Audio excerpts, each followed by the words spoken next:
ينبأ الإنسان يومئذ بما قدم وأخر بل الإنسان على نفسه بصيرة ولو ألقى معاذيره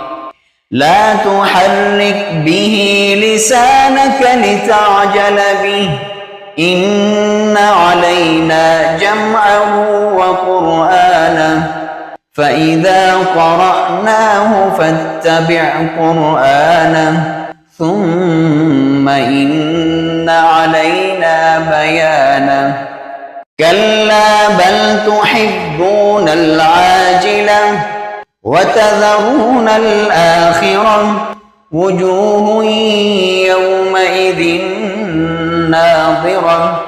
إلى ربها ناظرة ووجوه يومئذ باسرة